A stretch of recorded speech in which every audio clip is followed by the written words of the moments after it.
Alright, hey guys, welcome back to another video, and today I'm going to be talking about the rise and fall of vintage buds. Now this is a topic that I'm pretty interested in and no one really talks about, especially for how big they were back then. So let's just get into it.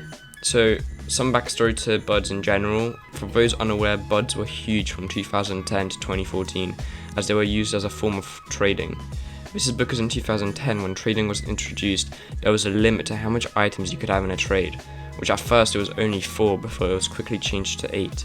For big trades, you obviously couldn't, for example, you couldn't sell a burning KE for 8 keys, so users decided to use earbuds, which were a limited released item as like the $20 bill of TF2. Thanks to the virtual economist for that, by the way. But anyways, let's get back on point. So they were being used for around 4 years before the fall happened, with the trade being upgraded to have infinite items being able to be put into it.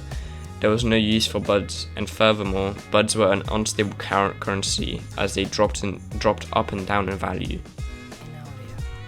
Alright, now let's get into vintage buds. So vintage buds are an item that should not exist, but they do. So how? Well, it's all because of Valve. Basically what happened was that users who reported their item being accidentally deleted or whatever reason they had would receive a duplicate of earbuds they lost, and somehow some of them would become vintage. These are in existence is unknown because they keep reappearing and disappearing, but as far as I know, as of now, there are 9 in existence, and most of them are on sale and also dupes. So the rise of vintage buds is mostly because of traders and collectors. Collectors who wanted something rare and special would want something like vintage buds at the time when buds were the face of TF2 trading, and traders used them for a different purpose. If you've ever made a big trade in TF2 with just pure, then you would know the pain of adding every individual key in one by one. And remember, this is before all those Google Chrome extensions where you could just add keys with a click of a button. Buds helped with that, as you could just add one vintage bud and it would already be worth like 1,000 keys, or however much vintage buds were worth back then, which was ideal for big traders.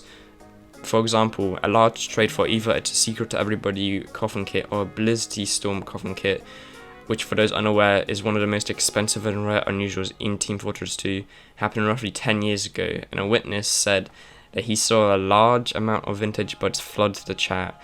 And by the way, I can't find how much vintage buds were exactly traded because this happened over 10 years ago and no one made a suggestion for the coffin kit, so I can't really find the trade. But it must have been at least more than free to be able to afford the coffin kit, and this kind of shows just how much vintage buds were being used by big traders. So the fall happened in 2014 when buds started to crash and everyone moved on to keys as the main currency of TF2. With buds no longer being used as a currency, vintage buds started to lose demand, and thus how much vintage buds ended up today. Now for the large traders, they use golden pans instead of vintage buds as a large currency.